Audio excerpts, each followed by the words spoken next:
तो आज हम बात करेंगे कि आखिरकार हिंदू गाय को माता क्यों मानते हैं। आज से हजारों साल पहले इस धर्म ने बता दिया कि पृथ्वी से सूरज की दूरी कितनी है, चंद्रमा की दूरी कितनी है, इवन कि इस पृथ्वी पर टोटल कितनी योनियां हैं, कितने जीव हैं। एक कोशिकीय अमीबा से लेके घोड़ा, हाथी, कुत्ता, बिल्ली, इंसान, ब्लू व्हेल, समुद्री जीव, सबको लेते हुए कि 84 लाख योनि इस पृथ्वी पे है। और आज भी साइंटिस्ट, पूरी दुनिया लगी हुई है और उतने डाटा तक ही पहुंच पा रही है कि हाँ, इस पृथ्वी पर 84 लाख योनि है। तो इतना लॉजिकल धर्म गाय को माता क्यों मानती है? जैसा आजकल बहुत जगह सुनने को आता है, वो हिंदू धर्म ऐसे हैं जो जानवर को माता मानते हैं। कितने बेवकूफ़ लोग हैं। तो आज मैं क्लियर करूंगा कि आखिर हिंदू गाय को माता क्यों मानते हैं। पहले जब हरित क्रांति नहीं थी, यानी जेनेटिकली इम्प्रूव्ड बीज नहीं थे, आर्टिफिशियल उर्वरक नहीं थे, यूरिया, पोटेशियम, ये सब, उस वक्त ना खेती बहुत कम हो पाती थी, बहुत कम। चूंकि उस वक्त सिंचाई का दूसरा कोई साधन नहीं था, तो 100% सिर्फ प्राकृतिक बारिश पर निर्भर होना पड़ता था कि जब बारिश होगी तो। और फसलों का क्या है कि कुछ दिन भी आगे पीछे अगर बारिश हुआ, फसल जल जाती थी, सूख जाती थी, होती नहीं थी। और पहले तो कई बार ऐसा भी होता था कि सालों साल तक बारिश ही नहीं होती थी, सूखा पड़ जाता था, तो लोग भूखे मर रहे होते थे। उस वक्त गाय ने जीवन देने का काम किया, जिसे इंसान नहीं खा के अपना जीवन यापन कर सकता है। उन घासों को गाय खा के और दूध देती थी। उस दूध को खा करके बच्चे, बूढ़े, बीमार या कोई भी हो, चूंकि गाय के दूध में ना, आप सर्च करके भी देखेंगे, रिसर्च भी करेंगे तो पाया जाएगा कि एक संपूर्ण आहार अगर इस पृथ्वी पर किसी को माना जाता है सिंपल एक फूड में, तो वो दूध है। देसी गाय की दूध A2 लेवल की उसमें प्रोटीन मिलती है, जो दुनिया की सबसे बेस्ट प्रोटीन कही जाती है। विटामिन ए पाई जाती है, इवन की D3 धूप से मिलती है, वो चीज़ गाय के दूध में भी मिलती है। कैल्शियम, सब कुछ, मतलब एक सुपर फूड कह सकते हैं। ओपले को, जिसे गोईठा हम लोग कहते हैं, ओपले को आग में जला करके उस गाय के दूध को गर्म करते थे, उबालते थे, और उस जले हुए ओपले को, राख को, उसी दूध में मिला लेते थे।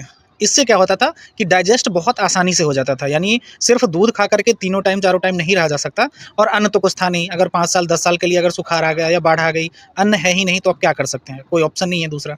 तो उस राख को उस दूध में मिला करके और पी लेते थे, और आसानी से जिंदा रह लेते थे सालों साल तक।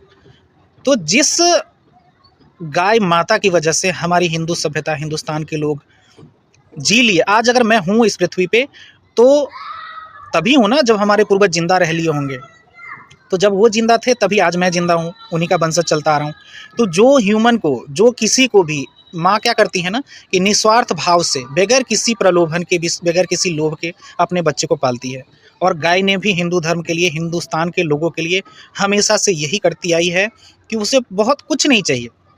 बहुत कम चारा में, बहुत कम खाना में वो अपना पालन पोषण कर लेती थी और दूध देती थी, जिससे ह्यूमैनिटी, हमारा इंसानियत, हमारी सभ्यता, हिंदू धर्म जिंदा रहा। और भी बहुत सारे कारण हैं, छोटे मोटे कारण तो हैं ही, जो आप लोग सब लोग जानते ही हैं कि उनमें देवीय गुण है। बहुत सारी 84 कोटि, कितने कोटि देवी देवताओं का वास है। उनका मूत्र जो है वो औषधि के समान है।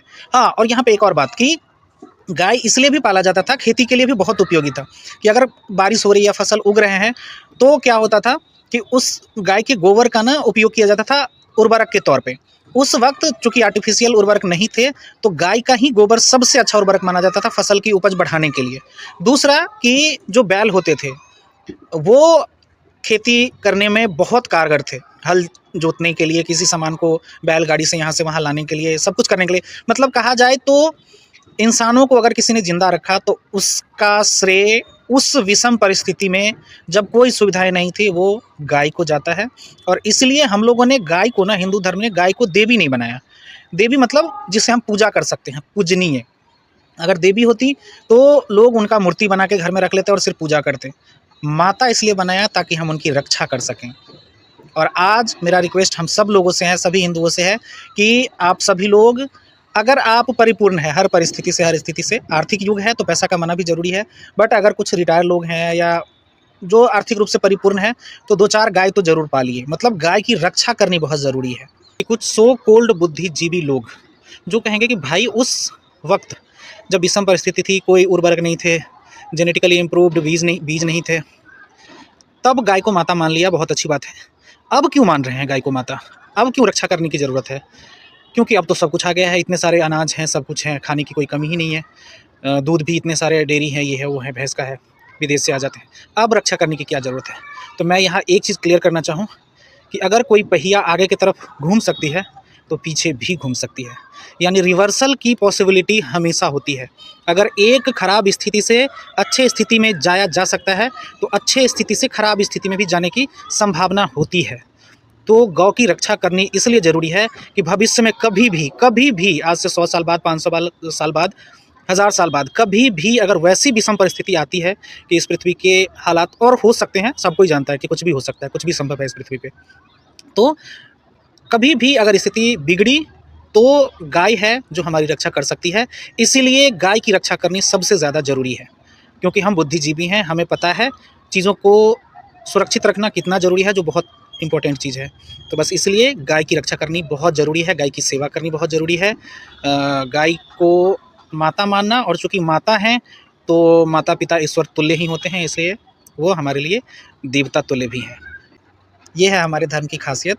और अगर आप लोगों को हमारा ये विचार अच्छा लगता है तो प्लीज़ हमें सपोर्ट कीजिए, हमारी वीडियो को शेयर कीजिए, लाइक कीजिए, कमेंट्स कीजिए, फॉलो कीजिए, ताकि मैं ऐसे ही और भी विचार आपके सामने ला के रखता रहूँ। Thank you so much.